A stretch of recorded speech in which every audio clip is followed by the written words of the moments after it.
আসসালামু আলাইকুম। কন্যা সন্তানের জন্য অবশ্য কিছু করণীয়। সন্তান সবারই কাম্য। সন্তান আল্লাহর দেয়া এক বিশেষ নিয়ামত। বিশেষ করে কন্যা সন্তান আল্লাহর রহমত। এই কন্যা সন্তানকে চারপাশের পরিবেশের খারাপ প্রভাব থেকে দূরে রাখতে বাবা মাকে একটু সচেতন হতে হয়। যেমন আপনার সন্তানকে ছেলে সম্পর্কে যে কারো কাছে দিতে যথেষ্ট সচেতন হন। যদি বাধ্য হয়ে কারো কোলে দিতেই হয়, তবে নিজে যখন সামনে থাকবেন তখন অল্প সময়ের জন্য দিবেন।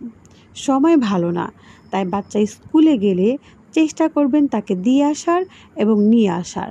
আর হ্যাঁ, আপনার চোখের মনিকে ছোটবেলা থেকেই গুড টাচ ব্যাড টাচ কি তার ধারণা দিয়ে রাখবেন। এমন একটি বন্ধুসুলভ সম্পর্ক গড়ে তুলবেন নিজের সন্তানের সাথে, যাতে করে সে তার সাথে ঘটে যাওয়া সব ঘটনা আপনাকে বলতে পারে। ধন্যবাদ।